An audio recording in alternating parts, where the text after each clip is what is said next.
Vuelvo al tema, insisto, de Santa Fe como dato, porque también sirve para estructurar la campaña a 20 días de la elección. Estamos hablando de una elección, la PASO, donde un partido define buena parte de su futuro y del futuro de su jefe.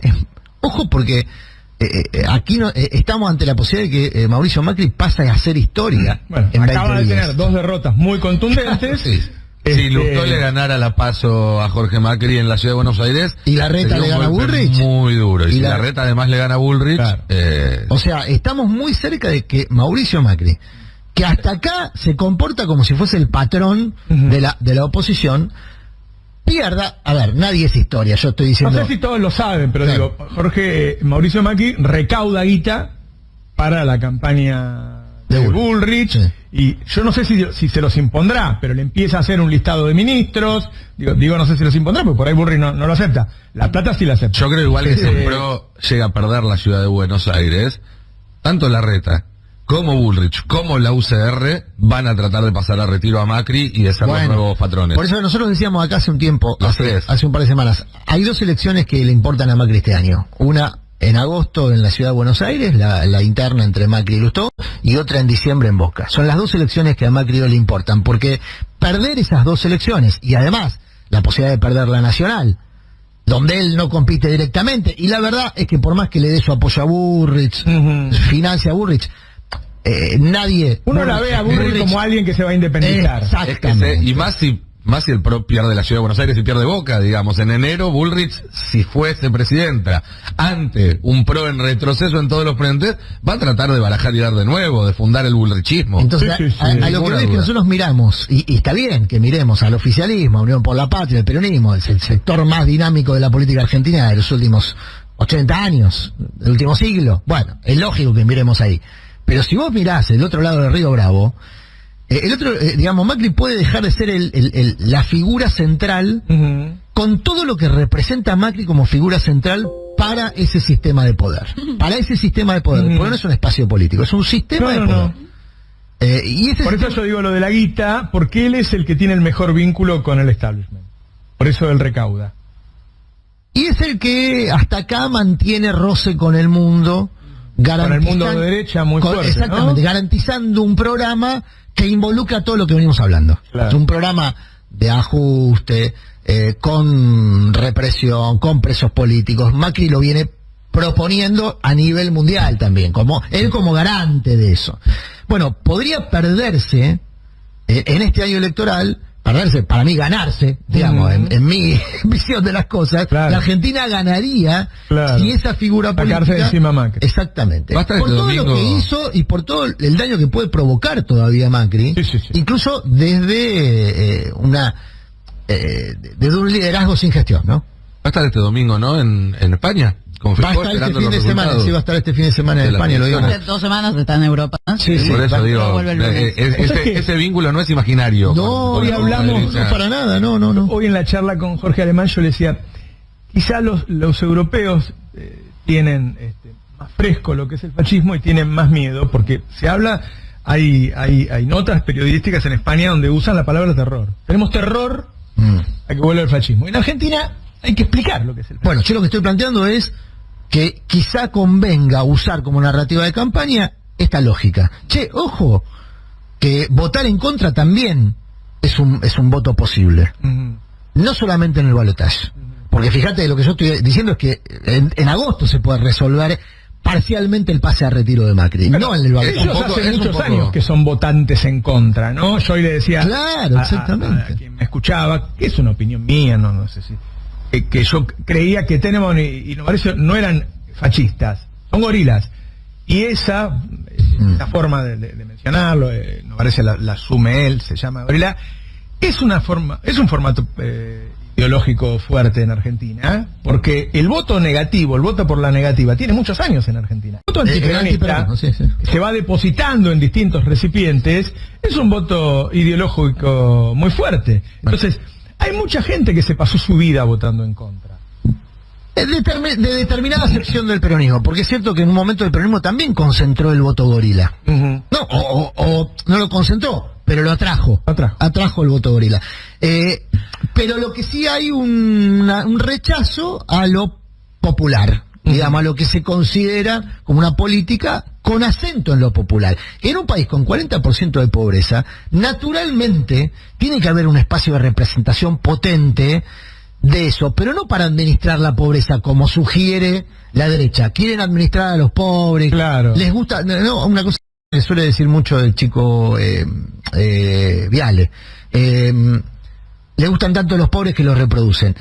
Esa idea que muchas personas la tienen internalizada. Es mentira eso. Es mentira, hay que desarmarla. Y es muy fácil de desarmar. Es solo corroborar los datos del ascenso económico / social, la movilidad social ascendente a partir de la economía de bolsillo durante 8, 9 de los 12 años del kirchnerismo. Sí. Ponele que descontale 2 o 3 donde no tuviste una buena performance. Sí. Bueno, el resto del tiempo vos tuviste movilidad social ascendente. Claro. Bueno, no generaste pobreza.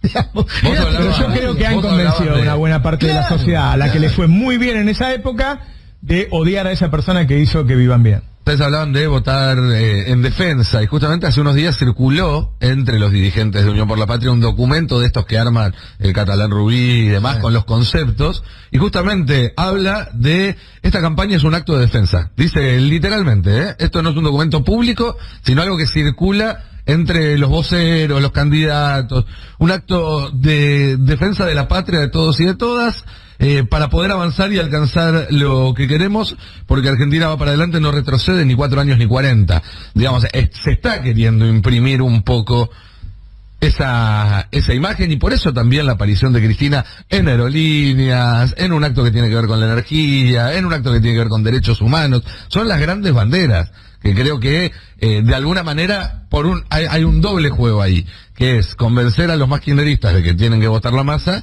pero también incorporar a este votante que votó en el 2011, que votó en el 2019, pero que en otras elecciones fue esquivo. Yo creo que la primera parte, la de convencer a los más kirchneristas de votar la masa, es una tarea de masa. En tal caso, Cristina ayuda, y en tal caso de la dirigencia, por eso iba a ampliar la idea, en tal caso de la dirigencia.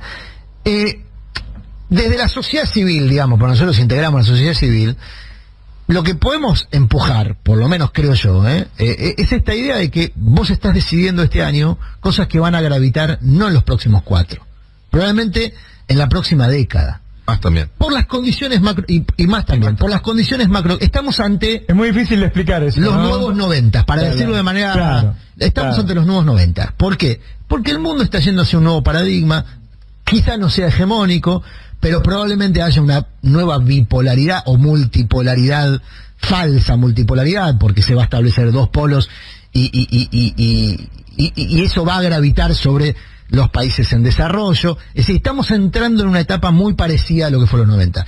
Vos podías entrar a los 90 como entró la Argentina, con todo el dolor, la exclusión que eso provocó. Quizás fue el que peor entró en Latinoamérica, el desastre, lo que hizo en términos de privatizaciones, de pérdida de derechos, 10 años de... Viste que ellos están hablando de la ultraactividad, ¿no? La gente por ahí no entiende, sí. Cuando Larreta habla a favor de la ultraactividad, hay muchos convenios colectivos que tienen 20 o 30 años sin pero siguen, la ultraactividad dice, mientras no se renegocie, sigue vigente el otro. Claro. ¿Qué quiere decir? Que siguen vigentes tus derechos. Si eliminan la ultraactividad, todos los contratos todos los convenios que están vencidos, vos perdés esos derechos que se ganaron y volvés 20, 30 años para atrás.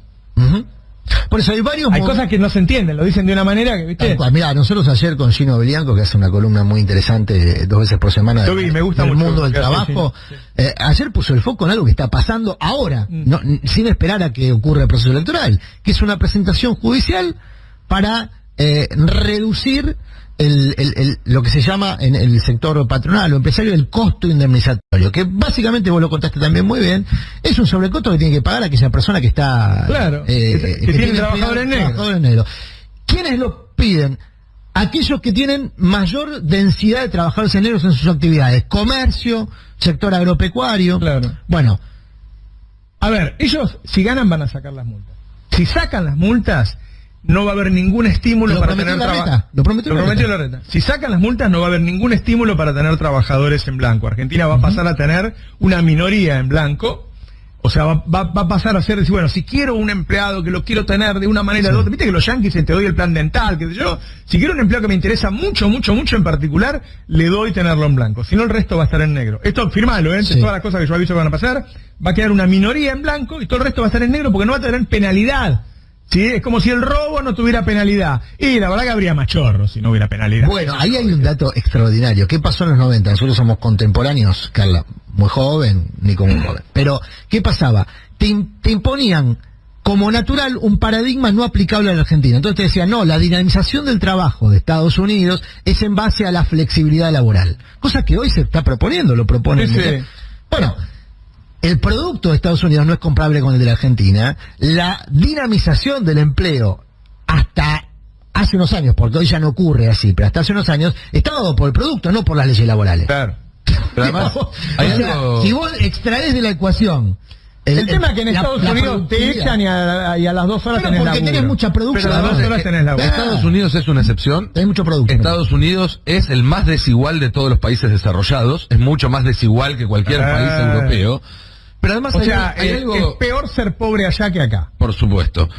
Es más raro, pero es peor. Pero además hay una cosa más, que es algo sobre lo que escribí el fin de semana. Ellos dicen que todo lo que es una intervención estatal es comunismo y hablan loas del capitalismo. Cuando digo ellos, hablo tanto de Milei como de los economistas de Juntos por el Cambio. El capitalismo que uno se imagina como deseable, ese capitalismo que da oportunidades a los que emprenden, seguridad a los que trabajan, que promete un ascenso social dentro del ciclo de vida o intergeneracional, ya no existe en el mundo. Se está cayendo a pedazos. Y cuando existía, era un capitalismo que estaba basado en impuestos altos, en una economía planificada por el Estado y en sindicatos fuertes. Todo lo contrario a lo que ellos te venden como el capitalismo deseable hoy en día.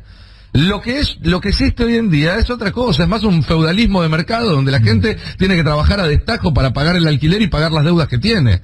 No es el capitalismo de la década del 70, del 60, del boom de consumo, del que todo el mundo se podía comprar una casa, de mi hijo el doctor. Eso ya no existe en ningún lugar del planeta. Y va a existir con la libertad que proponen ellos. No va a existir con la libertad que proponen ellos, que es la libertad para que tengas que vivir toda tu vida endeudado. Esa es la única libertad que propone. Bueno, vos conocés más profundamente lo que estás narrando. Yo solo a ojito te digo que me parece que eso está en tensión. Yo no sería tan categórico en la no existencia. Me parece que hay una tensión que se verifica en todas las sociedades de distinta manera. En Alemania se verifica, por ejemplo, en los grandes centros urbanos con el acceso a la vivienda. Entonces, le demandan al Estado soluciones que son estratégicas, porque bueno, muchas de las urgencias ya están resueltas. En la Argentina no. En la Argentina tenemos que resolver las urgencias y al mismo tiempo cuidar lo estratégico. Claro, pero los países que resolvieron sus urgencias lo hicieron con un modelo que incluía altos impuestos, planificación del Estado de la economía y sindicatos fuertes. Correcto. No hay ningún país que haya resuelto sus urgencias de otra forma en la última mitad del siglo pasado. Yo digo que no es trasladable experiencia de ese 40. Mirá que yo soy muy nostálgico. No, por eso digo que no existe más. Por eso digo, hay que pensar una solución nueva para llegar a eso. Aquellos modelos, lo que vos podés trasladar son algunas ideas y algunas experiencias dentro de una realidad que a eso iba cuando decía no existe más. Una última, datito. Sí. Yo digo para no perder la costumbre de la rosca. Vos mencionabas lo de la CGT hoy, ¿no? Me dijeron esta semana que probablemente Sergio Massa haga un cierre de campaña de agosto, un cierre no tradicional, es decir, no con la lógica del acto masivo, sino con una lógica de presentación de sus respaldos políticos, institucionales, sociales, y que la CGT o los sindicatos van a cumplir un rol muy importante en esa historia, porque son los que van a nutrir, digamos, la audiencia de distintos colores sociales, trabajadores de distintos sectores, rural, o sea, para mostrar una amplia representación, que es algo que nosotros venimos contando como una crisis en la Argentina, ¿no? La crisis de representación. Bueno, a mí me parece que todavía le falta a Massa ese nexo con el electorado que haga sentir al electorado que los representa. Que no se terminó ese paso. Por eso, a mí me gustaría, sinceramente, de Cristina, cuando hiciera actos no hablara siempre de lo que hizo ella, que Sí. ya lo sabemos, o mal de Alberto, sino que explicara un poco por qué Massa es su candidato. Sin embargo, creo que para el voto se lo tiene que ganar Massa. Claro. Y me parece que esa conexión todavía no se terminó de hacer. Y yo creo que existe, yo realmente creo que él representa mucho más a la producción que Curry y Larreta. Pero hay que expresarlo, hay que mostrarlo. Ese puede ser una buena. Yo entiendo que hay un intento de territorializar la campaña a través de estos contactos, lo que el macrismo llamó timbreos, digamos, de ir al casa a casa y difundir eso en las redes sociales. Esa es una fórmula que me parece que funcionó hace un lustro y que hoy ya no sorprende, no es atractiva, Claro, no. como porque se le ven los hilos, digamos, ya le conocemos. Claro, porque no está hecho para caerle bien a esa familia que visitaste, Claro. sino para que todos veamos el video. Claro. Ahora cuando lo ves entrar, hay una cámara dentro. Antes Todos de que entró. contamos los hilos cuando ocurría hace 5 años, Claro. digamos, ¿no? Entonces, ya Igual todo el volvieron, mundo- ¿Eh? No, vuelven, yo entiendo porque hay cierta pereza creativa también, Sí. digamos. Pero esta otra acepción de capilaridad, que no es territorial, sino que es tratar de tener vínculo directo con los que trabajan, o con los que tienen actividades, digamos, tanto trabajadores como empresarios, y demás, ahí puede haber una forma de conexión que además se le resulte natural, o un poco más natural, porque hay un problema también. Vos no podés poner, si no pasa lo de Larreta, poner a un candidato a hacer cosas que no, Claro. que no siente, se percibe, la Me gente parece que lo- pasó lo- el día lo del ve. avión. Claro, No era su ámbito. no era su ámbito. Estaba incómodo. Eso no lo va. Si Claro. lo hiciera, si hace eso, suena forzado. No es su ámbito. Para el ámbito de la producción, sí, el ámbito que es el natural del bajo. Por eso, yo creo que cada cual a lo suyo, y Claro. lo que vos decís falta. Porque Sí. ¿qué es lo de Cristina? Si cada cual a lo suyo, ¿no? Más tratando de conectar con ese grupo. Claro. ¿Qué es lo de Cristina? Y lo popular. Claro. Ella conecta naturalmente Conecta con lo popular. Falta Cristina esa... tiene en su lenguaje constante la palabra trabajador, la palabra laburante, y te cuenta, ahí sí, viste, cuando te habla del padre colectivero. El otro día lo escuché a Massa que también hablaba del padre que a veces... Eso empatiza con el otro, porque en general uno puede llegar a estar naturalmente lejos, Claro, ¿no? claro. Del trabajador, porque no te das cuenta y te alejás, vos tenés que empatizar. Pero bueno, por eso, cada cual a lo suyo. Los dejo descansar.